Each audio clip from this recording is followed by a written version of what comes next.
Well, greetings in the name of Jesus. Grace and peace be unto you, or you could say grace, mercy, and peace, all through the Lord Jesus Christ. I've been very, very blessed this morning, just being here, and many things to be thankful for, and just lots of things to think about and ponder on, and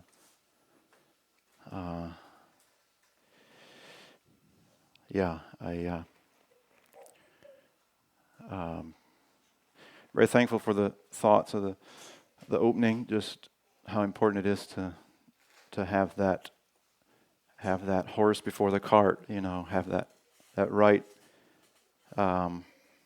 First comes first, In this state, there's a saying, show me. It's Missouri residents like their show me statement, and let's rise above that, and let's believe without having to see everything before we believe it, and that of course starts with the spiritual things, or the scriptural things. Anyhow, that was kind of where my mind went. So I want to got some thoughts, just some things that maybe it'd be appropriate to say something like what Dwayne was bringing out was seeing things, or believing, and through believing, seeing things that are to come or that are yet to be revealed. I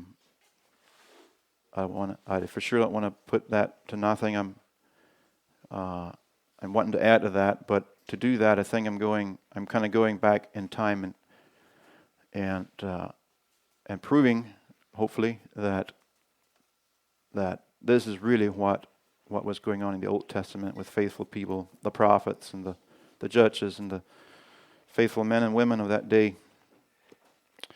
Anyhow, I think it'd be appropriate to do a prayer. Let's stand and pray, those that can. Oh dear God, we come before you. We just rejoice in your ways and your marvelous working and redeeming powers.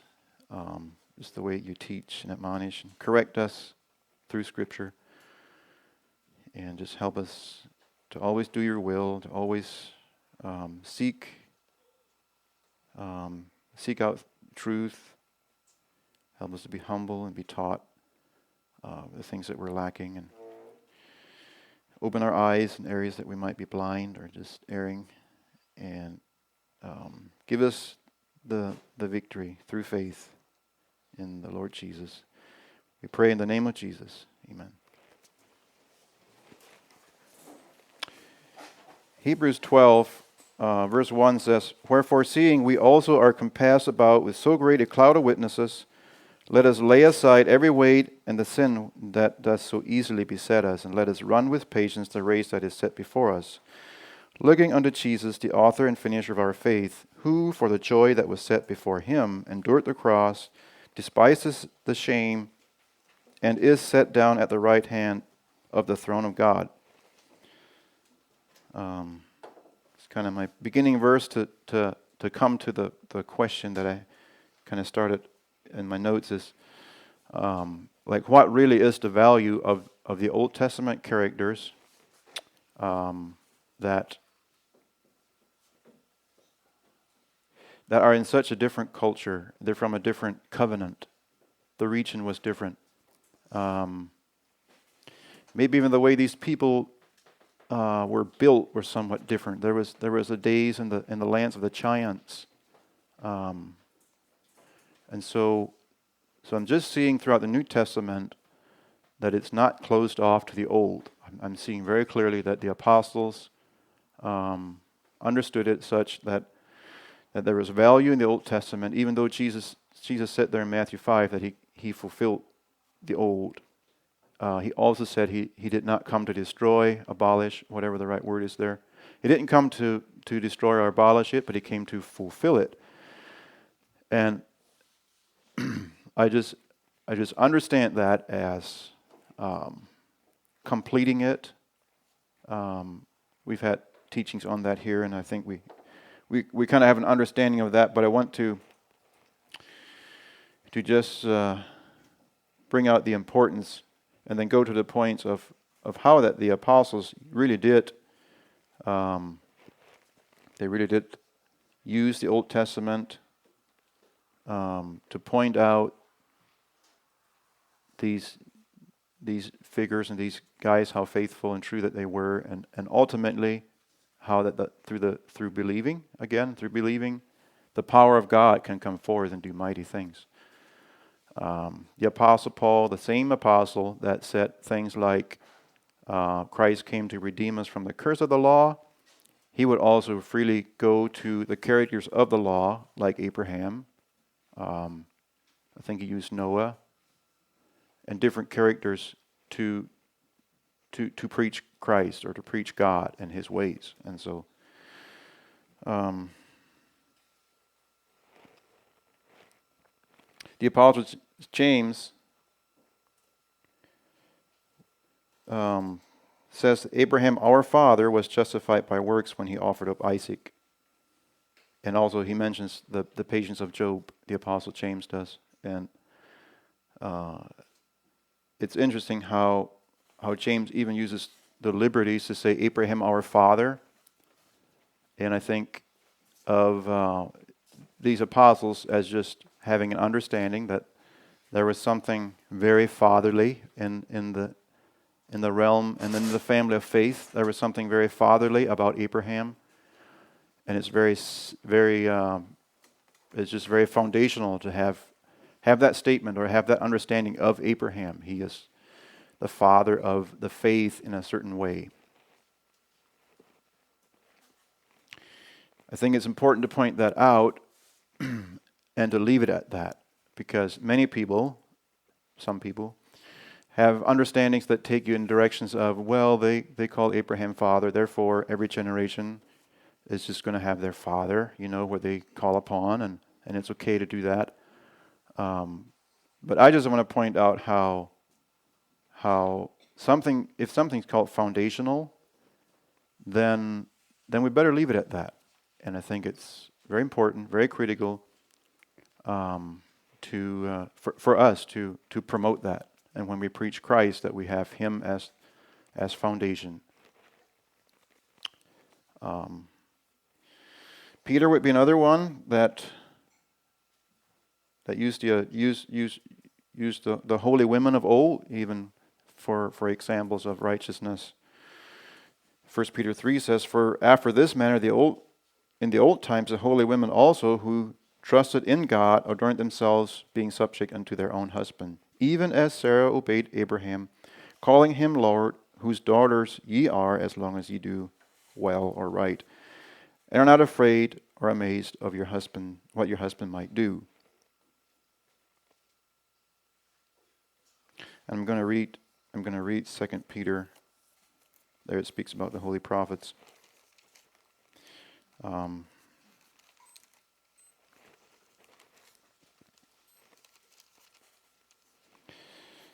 2 Peter 3 starts in and it says, "This second epistle, beloved, I write unto you, in both which I stir up your pure minds by way of remembrance, that ye may be mindful of the words which were spoken before by the holy prophets, and of the commandments of us, the apostles of the Lord and Savior." Just another verse to point out the vitality of the apostles using Old Testament, characters to point out their holiness, to point out even in their day, and I think even for us today, because here it says it is for us. He's stirring up their pure minds by way of remembrance, like bringing their memory back to the Old Testament prophets as a very valuable thing. Also, Jude mentioned Enoch. Anyhow, there you have it. That's just a little rundown of very obvious the apostles using the prophets to establish, you might say, like to establish the the thing between the Old Testament and the New. I think I've learned some things in way of I've seen, or we've all seen probably examples of people that go to the Old Testament and they misuse it, and they go into the law and try to come out with teachings and for the day, and in that way they seem to put to nothing the teachings of Jesus. And I don't think that's what the apostles were trying to do at all. I think they were trying to bring people's pure minds to remembrance of the holy prophets and how valuable they are, even in structuring and building the church. And a verse that you probably have heard me talk about in the past, I know I've talked about it when I speak to people about the church and the foundation and the structure and all that. I oftentimes go to Ephesians chapter 2. I think I'll read some there. It'll be, I'll just start in verse 11. Ephesians chapter 2, verse 11. Speaking about the Gentiles, and it brings it on down to where it now says that now therefore ye are no more strangers and pilgrims, that's speaking to the Gentiles, how that they will now become fellow citizens with the saints, the household of God. And that makes the church. Wherefore remember that ye, being in time past Gentiles in the flesh, who are called uncircumcision, but that which is called the circumcision in the flesh, made by hands, that at that time you were without Christ, being aliens from the commonwealth of Israel, strangers from the covenant of promise, having no hope, and without God in the world. But now in Christ Jesus, ye who sometimes were far off are made nigh by the blood of Christ. For he is our peace, who has made both one, that both means Gentiles and Jews, and has broken down the middle wall of partition between us, having abolished in his flesh the enmity, even the law of commandments contained in ordinances. For to make himself of twine one new man, so making peace, and that he might reconcile both, Jews and Gentiles, unto God in one body by the cross, having slain the enmity thereby, and came and preached peace to you which were afar off, and to them which were nigh. For through him we both have access by one Spirit unto the Father. Now therefore ye are no more strangers and foreigners, but fellow citizens with the saints and of the household of God, and are built upon the apostles and prophets, Jesus Christ himself being the chief cornerstone, in whom all the body fitly framed together groweth unto an holy temple in the Lord, in whom also ye are built together for an habitation of God through the Spirit. Might have to touch just a little bit. I think one big part of tying the old and the new together is this very, very explicit fact that when Christ came into the world, he broke down enmity. Let me see, there'd be other words. He broke down the animosity, like between Jews and Gentiles. You know, there was even a command to say that you are to hate your enemy, but love your fellow Jewish, right? Like Jesus related to that, but then he said you are to love your enemies. And he just, in the new covenant, he totally opened up a new realm of approach. And that, in doing that, this wall of partition just breaks down. And that's where peace, that's where the preaching of peace, which is referred to in verse 17, that's the preaching of peace that we can now have through having that wall broken down. There is no more Jew or Gentile or barbarian or free, or barbarian, then there's no other word, there's bond or free, male or female. But all that are in Christ are under this one umbrella. It's really a pretty neat, pretty important point of understanding the new covenant family of God, or the new covenant church. My main point, though, in reading this was to focus in on verse 20. I'm just profound by that a lot. It says, "And are built upon the foundation of the apostles and prophets, Jesus Christ himself being the chief cornerstone." And I think it's important to just note how in whom all buildings fitly framed together groweth up into an holy temple in the Lord. There are these different elements, the apostles and the prophets. They're foundational, Jesus Christ being the cornerstone. And they do perfectly fit together. If they're understood right. It makes perfect sense to go to the prophets to get an understanding of what a New Testament church, New Testament people of God should look like. Even though they were from such a different culture, different covenant, different region, possibly even a different makeup of their body. And I want to keep going and show that. I think it's very, very neat how even in the Old Testament, there was times when I think that they actually had Christ in their midst, not the Messiah necessarily. That was then the Son of God that came in the flesh, but I just can't make that much of a distinction between like the angel of the Lord coming before the mighty men of God and delivering them. Between that and the same person that sat down with people, he taught them the Sermon on the Mount, he made disciples, he performed miracles, he told parables. Sure, there is that difference, but there's not. I still have an understanding that he was the same being that was in the Old Testament.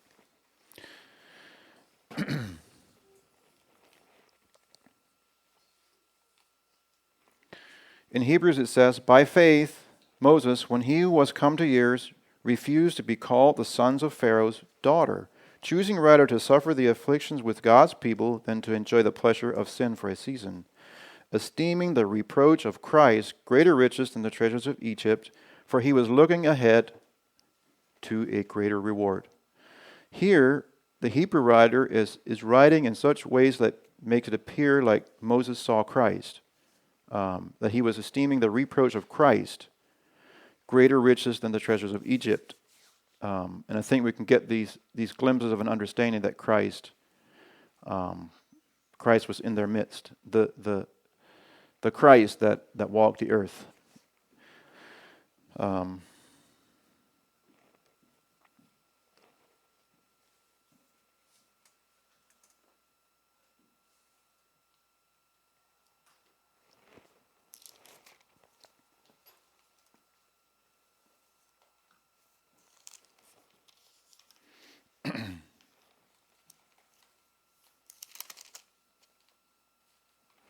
I'm going to read Ephesians 1, verse 15 through the end.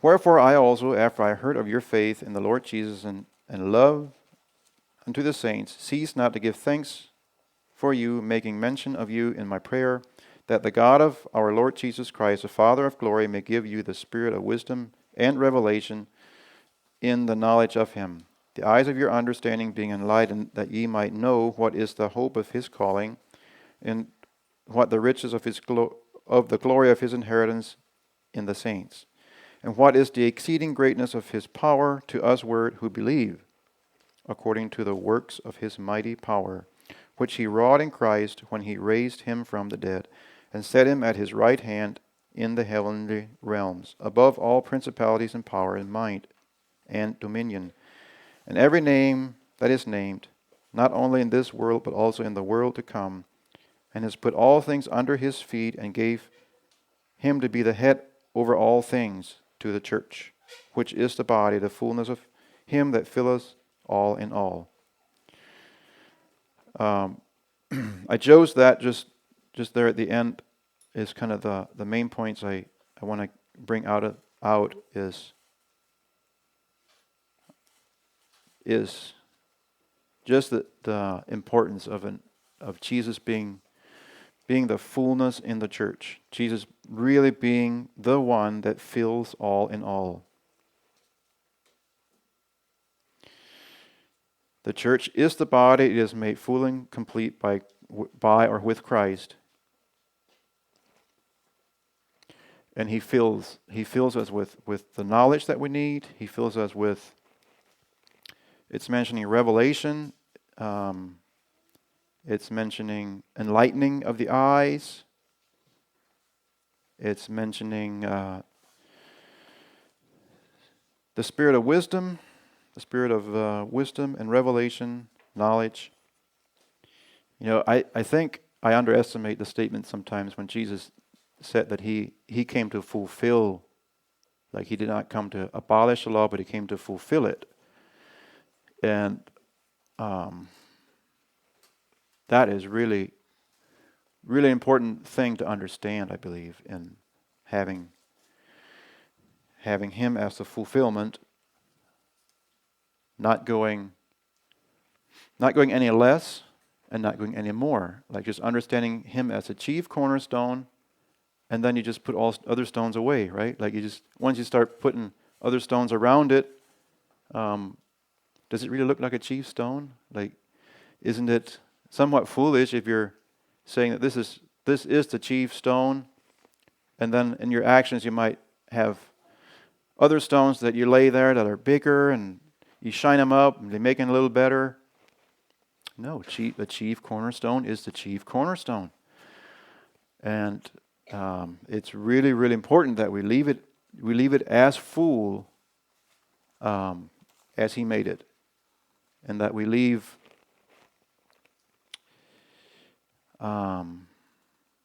it as complete as He left the chief cornerstone. Anyhow, back to that scripture I'm referring to, that Ephesians 2, the apostles and the prophets, fitly joined together, make the foundation of the New Testament church. And I think I touched on a few different passages now to point out how the apostles and the prophets had perfect unity with the apostles. You can just hear the ring in their tone when they're relating to faithful people like Abraham. James makes mention that wasn't Abraham justified by faith when he offered up Isaac? Behold the patience of Job.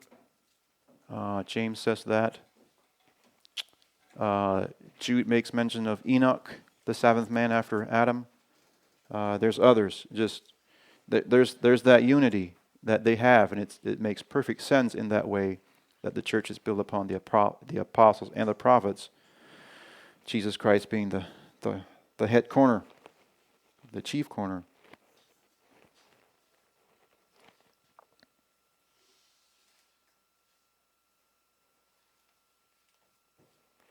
I'm not quite done in Ephesians. I want to go to chapter 4. I think I've kind of made my points in how I believe that what I plan to do, though, is, if time allows, is to go and touch on some of these prophets and some of their mighty works and the ways that they work. But for now, I want to focus a little bit in on the apostles' part of making up and being a part of the foundation of the church. Okay. Let's just go and read Ephesians 4, verse 11. It says, "And He gave some apostles, some prophets, some evangelists, some pastors and teachers, for the perfecting of the saints, for the work of the ministry, for the edifying of the body of Christ, till we all come in the unity of faith and of the knowledge of the Son of God, unto a perfect man, unto the measure of the stature of the fullness of Christ." Yeah, some very similar things that we can glean from that.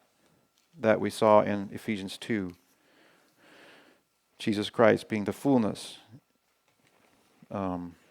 Also in 1 Corinthians 12, it says, "And in the church God appointed first of all apostles, second prophets, third teachers, then workers of miracles, and those with gifts of healing, helps, administration, and various tongues." I have some thoughts about how all that works. Just to keep the apostles at a position of foundational, I think, as far as ordinations go, as far as what it really should look like for us today.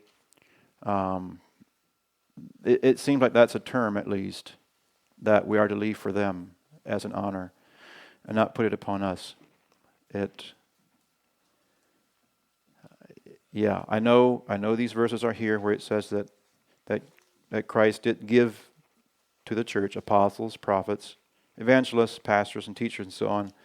But what if he meant that more like in a way of foundationally, not in a way of continually? Like some of these things, sure, I can easily see how Peter was very foundational as an apostle to start the church. And so how's the best way to honor Peter and his foundation? Is it to have some kind of an idea about succession? And now we have an understanding that every generation is going to have his apostle or whatever that leads all the way back to Peter? Or can we best honor Peter by understanding that this is foundational in that it's to be left like that? You know, in 1 Corinthians 3 it says, "Other foundation can no man lay than that which is laid, Jesus Christ." And I think that plays in, like in this, keeping them at a place of honor, keeping them as foundational for the church has to do with leaving them foundational and not trying to build yet another foundation.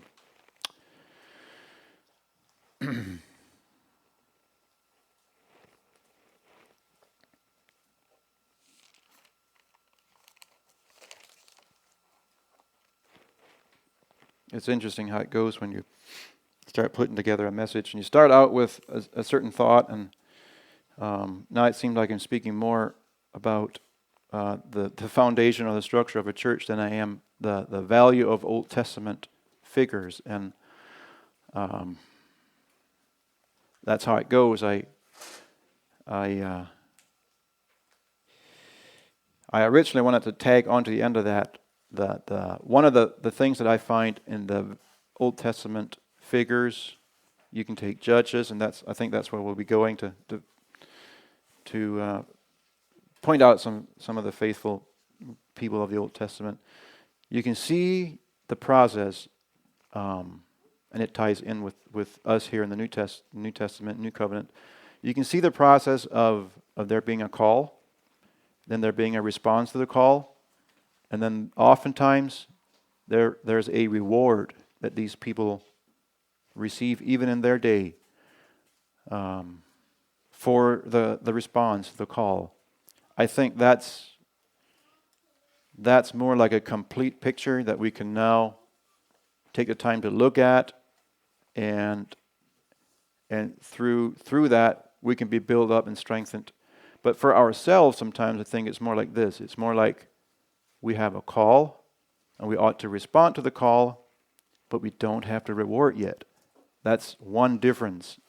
Even though the old and new link together a lot in that we have a call, and we ought to respond to the call, and then we'll receive a reward. Like it was with Judges, these judges, Dwayne mentioned them a little bit. They would hear the call, like God would speak, maybe through the angel of the Lord, or God would speak to them a message.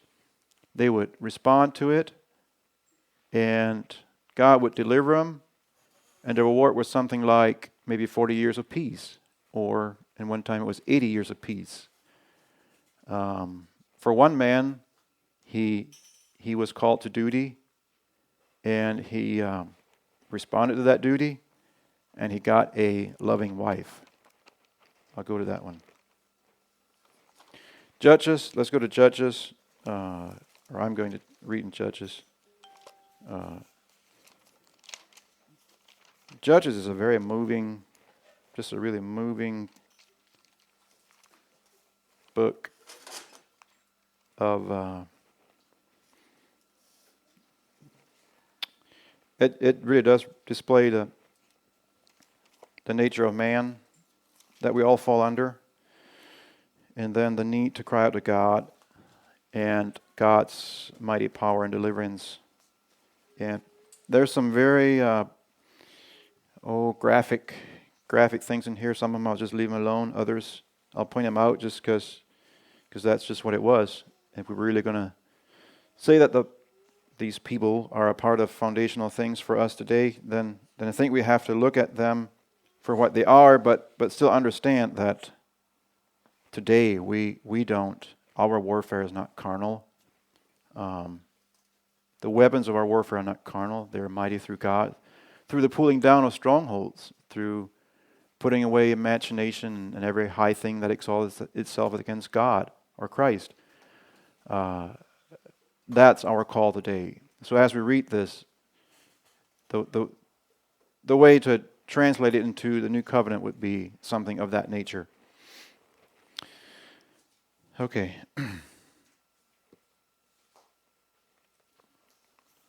All right. Judges 1. Maybe I'll read in Judges 2. Just kind of a moving story of it says the angel of the Lord went up from, that's verse 1, went up from Gilgal to Bochum and said to the Israelites, I brought you out of Egypt into this land that I swore to give your ancestors, and I said I would never break my covenant with you. For your part, you were not to make any covenants with the people living in this land. Instead, you were to destroy their altars, but you disobeyed my command. Why did you do this? So now I declare that I will no longer drive out the people living in your land. They will be a thorn in your side, and their gods will be a constant temptation to you. When the angel of the Lord finished speaking to all the Israelites, the people wept loudly. So they called the place Bochum, which means weeping, and they offered sacrifices there to the Lord. I have to confess I can identify with that at times. Just as I go through life, just how it goes. You try to press into the kingdom, and you try to subdue the enemy in your flesh, and things just become pretty real. Like the warfare, the spiritual warfare becomes very great, and it presses to the sides, and you feel thorns pricking in. You have temptations of things around. That's a reality, isn't it? Anyhow, these people wept. They were weeping, I believe, just because they couldn't see the whole picture. I don't know that they were weeping in it's hard to say because they just had so many ups and downs. I'm not too sure how this one hit them, but I think they were weeping just in the words that the Lord said, I will no more drive out the people from amongst you. And they were not satisfied with that. They called upon the Lord, they made their amends, and the Lord heard them, and they raised up a godly man named Othniel. This was after Joshua died, so that was probably another part of their grief. Joshua's died, and they had fallen back into sin. And so it just went like that. And then the first judge that I think it really points out here is Othniel probably, and that's in chapter 3, verse 7.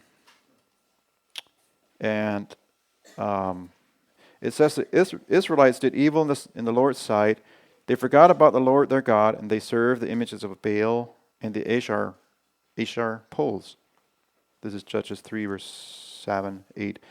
Then the Lord burned with anger against Israel, and he turned them over to King Cushan Rishathaim of Arman Natharim. And the Israelites served Cushan Rishathaim for 88 years. But when the people of Israel cried out to the Lord for help, the Lord raised up a rescuer to save them.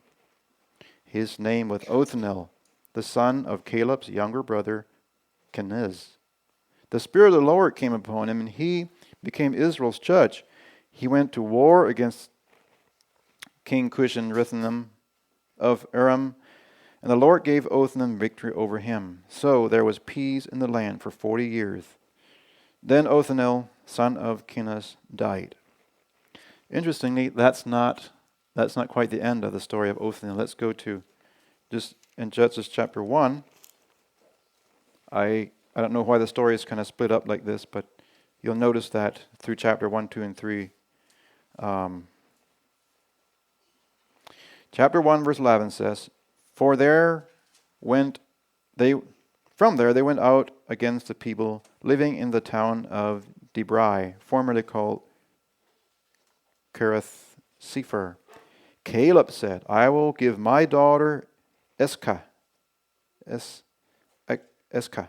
in marriage to the one who attacks and captures Kiriath Sefer. Othniel, the son of Caleb's younger brother Kenaz, was the one who conquered it, so Iscah became Othniel's wife. And then there's a little more information in that in the Song of Deborah. I might get to that yet. Interesting, here we see a call to duty, a willingness to respond to it, and then a reward, right in the presence there. And we have that as a full picture, whether we want to focus in on Othniel being victorious and leading out the Lord's army and being victorious over this king, and then there was peace in the land 40 years as a reward, or whether we see Othniel as the guy that responds to Caleb's call, you might say, and he conquers whatever he's asked to conquer, and his reward was a wife. And just pointing those things out to say how we can really focus in on these guys and see a full picture of call, response, and reward. Something that's a little bit, sometimes seems like it's a little bit lacking in our day, and that we have to look forward with faith, truly believing Jesus. We have to look forward unto the reward. That's one of the differences. Not that it was that much different for them. Think of a guy that was called to bring about victory or whatever,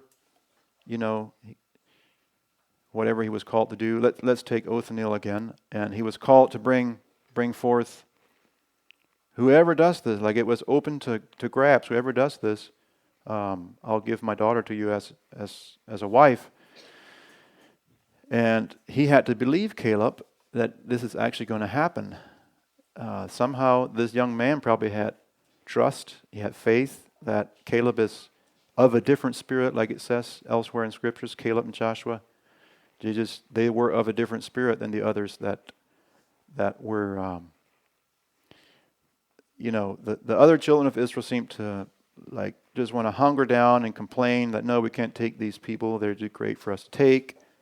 Not so with Caleb, not so with Joshua. They were like, we can do it. And in that way, they had a different spirit. And hopefully, I think I can make the connection. In that way, Othniel probably understood Caleb as a trustworthy guy, someone faithful. If he says, I will give my daughter to you, he meant that. And it was worth for Othniel, it was worth the going forth and conquering this king, knowing that Caleb would be faithful in his promise. All right, the next judge was a very, very, some of these judges just were very, very rigorous warriors. His name was Ehud. Ehud made a double-edged dagger, something he'd be able to hold in his hand and go both directions with it. Very, very dangerous. Very, very much one that you didn't want to mess with. And not only did he have that as his strength, he also used something in the line of deceit to win over his enemy. And these are all just things. They're here. I'm not trying to deny them. It's what he did. It's what he used to conquer Moab. I just trust and believe that he was he was responding to a call. I mean, it's obvious that Israel had fell. It says that Israel had fell, and they had become in total bondage to King Eglon of Moab. But when they cried out to the Lord for help, there was another rescuer. His name was Ehud. A left-handed man of the tribe of Benjamin, the Israelites sent Ehud to deliver their tribute money to King Eglon of Moab. So Ehud made a double-edged dagger that was about a foot long, and he strapped it to his right hand. Remember, he was left-handed? Right thigh.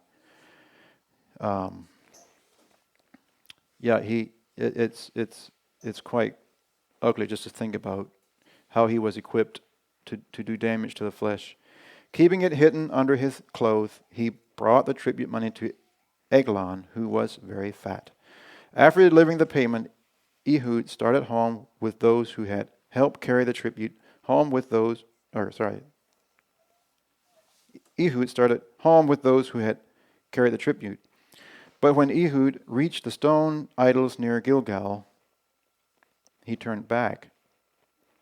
Okay, so there was like a scene of tribute money being dropped off, and then everyone's going back, right? Everyone's heading home. But at this certain place that they were moving past, this rescuer, this judge, dropped to the side and went back.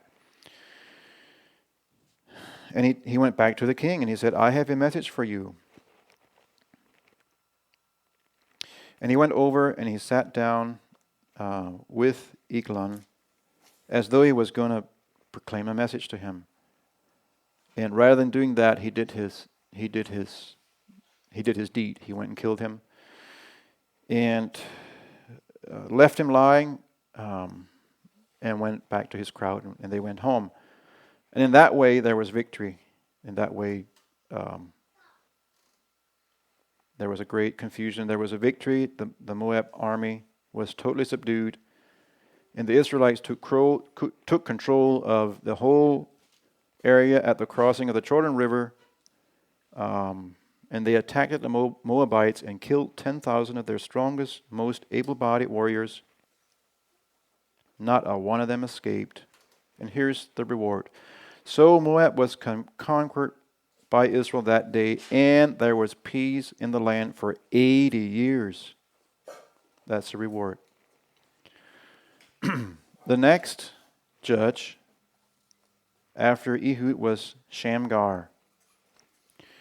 Shamgar was a man to be feared, I guess, because he rescued Israel. It just simply says that he killed 600 Philistines with an ox goad. A very rugged type of a weapon. He just went and killed those people. And then we have Deborah. The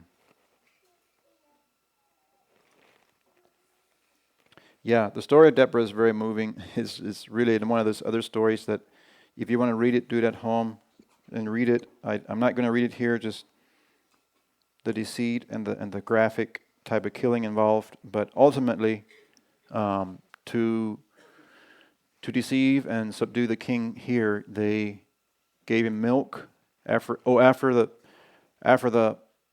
the Israelite army was chasing the enemy, the king circled back and hid in a tent. And Deborah, or one of her friends, went in and deceived him and put him to sleep with milk and killed him.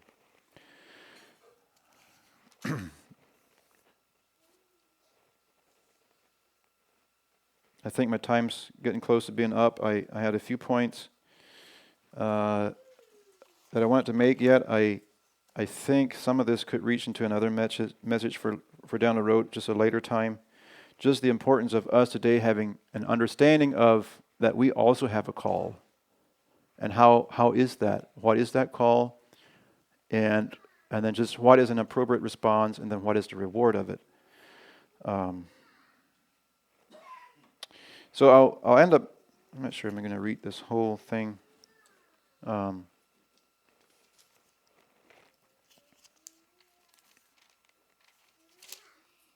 going to read parts of the Song of Deborah. It starts in Judges chapter 5. On that day, Deborah and Barak, son of Abinoam, sang this song. Israel's leaders took charge, and the people gladly followed. Praise the Lord. Listen, you kings. Pay attention, you mighty rulers. For I will sing to the Lord. I will make music to the Lord, the God of Israel. Lord, when you set out for Seir and marched across the fields of Edom, the earth trembled, and the cloudy skies poured down rain. The mountains quaked in the presence of the Lord, the Mount of Sinai, in the presence of the Lord, the God of Israel. In the days of Shamgar, son of Enoch, in the days of Jeol, people avoided the main road and traveled and stayed on windy pathways. Why do you think they did that? It says, in the days of Shamgar. That's the same Shamgar that took an ox goad and he killed 600 Philistines. I think the people were scared of him. Jael was the woman that deceived King Sisera, the Moabite king. And I think these people were feared. I think the people didn't travel the main roads anymore because of the judges of Israel. There were few people left in the villages of Israel until Deborah arose as a mother for Israel. When Israel chose new gods, war erupted at the city gates. Yet not a shield or a spear could be seen among 40,000 warriors in Israel. Think about that a little bit. My heart is with the commanders of Israel, with those who volunteer for war. Praise the Lord. Consider this, you who ride on fine donkeys, you who sit on fancy saddled blankets, and you who walk along the road. Listen to the village musicians, gathered at the watering hole. They recount the righteous victories of the Lord and the victories of his villagers in Israel. Then the people of the Lord marched down to the city gates. Wake up, Deborah, wake up, and sing a song. Arise, Barak. Barak was the leading commander in the time that Deborah was the judge. Lead your captives away, son of Abinoam. Down from Tabor marched the few against the nobles. The people of the Lord marched down against mighty warriors. They came down from Ephraim, a land that once belonged to the Amalekites. They followed you, Benjamin, with your troops. From Murek, the commanders marched down. From Zebulun came those who carry a commander's staff. The princes of Issachar were with Deborah and Barak. They followed Barak, rushing into the valley. But in the tribe of Reuben, there was great indecision. Why do you sit at home among the sheepfolds, to hear the shepherds whistle for their flocks? Yes, in the tribe of Reuben, there was great indecision. Gilgal remained east of the Jordan. And why did Dan stay at home? Asher sat unmoved at the seashore, remaining in his harbors. But Zebulun risked his life, as did Naphtali, on the heights of the battlefield. The kings of Canaan came and fought, and Tenek, near Megiddo's spring, but they carried off no silver treasures. The stars fought from heaven. The stars in their orbits fought against Sisera. Sisera was the king of the Philistines, I think, that that Deborah killed. The Kishon River swept them away. That ancient torrent, the Kishon. March on with courage, my soul. Then the horse's hoof hammered the ground. The galloping of Sisera's mighty steeds. Let the people of Meroz be cursed, said the angel of the Lord. Let them be utterly cursed, because they did not come to help the Lord against the mighty warriors. Most blessed among women is Jael, the wife of Heber the Kenite. May she be blessed above all women who live in tents. Sisera asked for water, and she gave him milk. In a bowl fit for nobles, she gave him yogurt. Then with her left hand she reached for a tent peg, and with her right hand for the workman's hammer, she struck Sisera with the hammer, crushing his head. With a shattering blow she pierced his temple. He sank, he fell, he lay still at her feet, and where he sank, there he died. From the window, Sisera's mother looked out. Through the window she watched for his return, saying, "Why is his chariot so long in coming? Why don't we hear the sound of chariot wheels?" Remember, Sisera was the king. His mother expected victory. Being a Philistine, she was listening, expecting Sisera to come back with the treasures of Israel and having victory. And she's saying, why is his chariot so long in coming? Why don't we hear the sound of the chariot wheels? Her wise woman answered, and she repeats these words to herself. They must be dividing the captured plunder with a woman or two for every man. There will be colorful robes for Sisera and colorful embroidered robes for me. Yes, the plunder will include colorful robes embroidered on both sides. And then it says, Lord, may all your enemies die like Sisera. But may those who love you rise like the sun in its power. Then there was peace in the land for 40 years. I'll leave it at that. I think I'd like to encourage though just how to think about how that transfers and transitions into the new covenant for us today. Being that the weapons of our warfare are not carnal, they are mighty through God, through the pulling down of what? Like strongholds, things that are like besetting sins that want to pull on us. They want to be a weight that just keep us in a place that we're kind of stalled out. We're in an indecision place like Reuben and his tribe.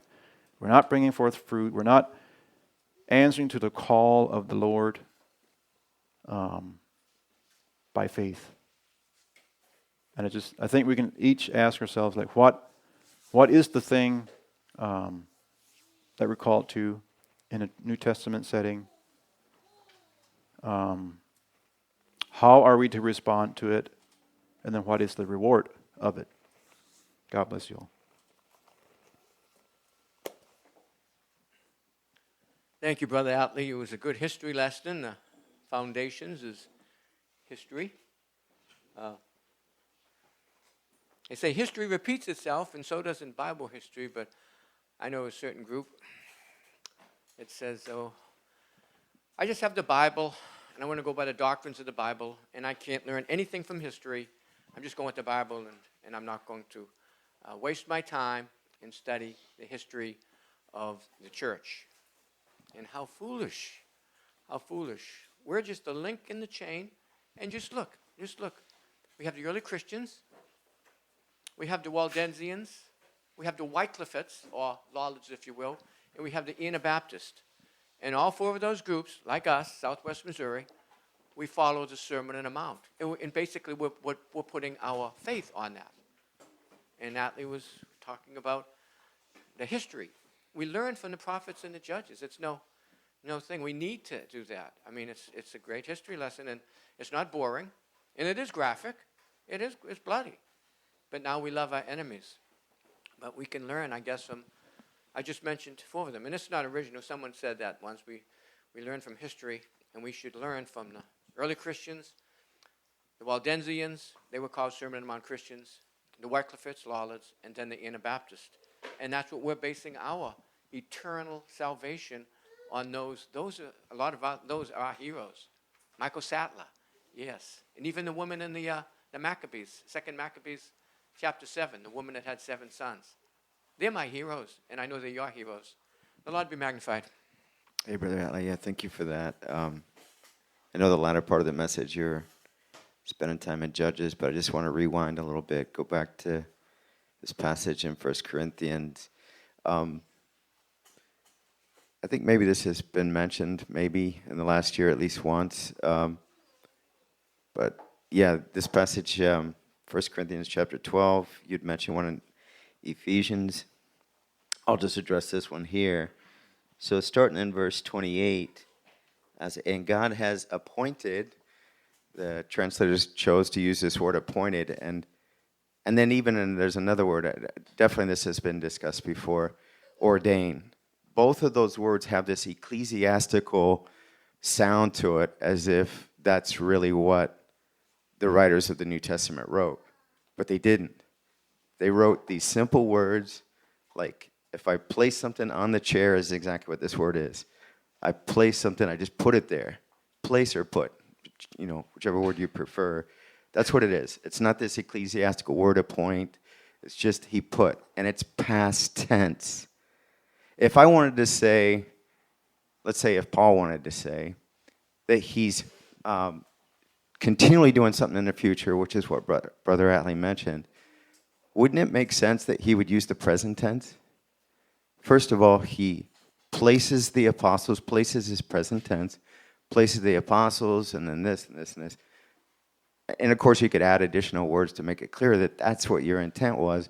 But if you just wanted to say something happened in the past, and this is where the church began, but you don't intend for it to continue to be going on. You just it makes sense that you would use a simple past tense, which is what he's doing here, of something of what God did.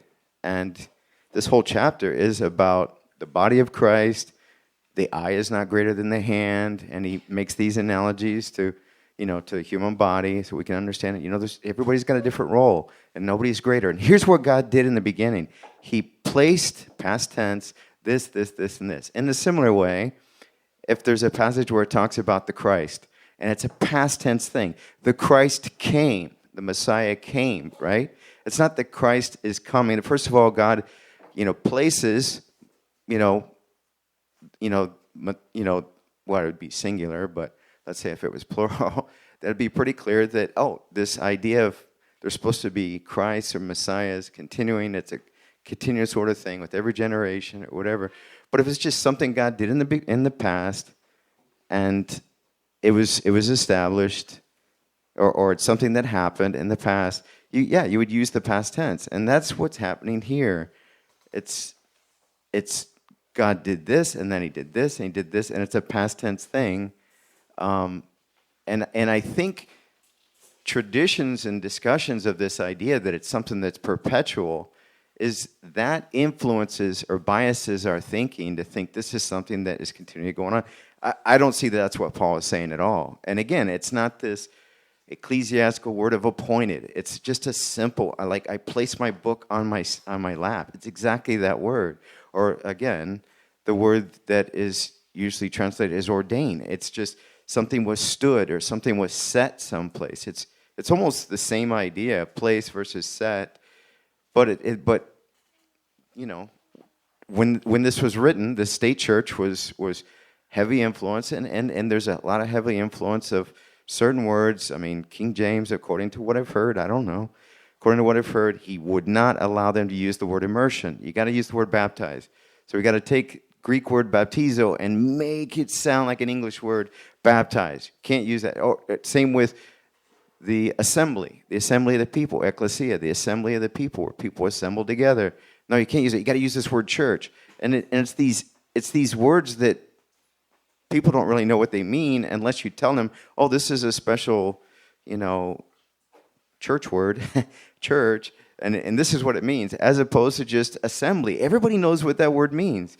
And these are those kind of words to where you have these ambiguous words to where it adds things to the meaning that was not intended by the original writers. And same here, it's a past tense, just something happened in the past.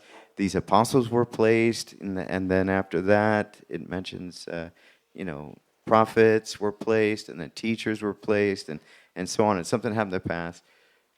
But again, I mean, just think about it. It's like if God was, through Paul, trying to convey the idea of something that should continue, why would you mention something that just happened in the past in the same way that Christ came in the past, but it's not something that's supposed to keep going on? Either you would add additional words to make sure that that's understood, or just say it in present tense, that he establishes apostles, he places, present tense, he places apostles, he places teachers, he places prophets, as opposed to the past tense. It's what he did in the past. And so to me, the meaning is, it's cut and dry. It's not this perpetual, God is continually doing these things at all. That's not what Paul is talking about at all. It's just, this is what happened in the beginning. It's establishment of the church. The whole context is about nobody is greater than the other. Everybody's got a different role to play in the church or in the assembly, in the body of Christ. And so anyway, I'll just say that.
Yes.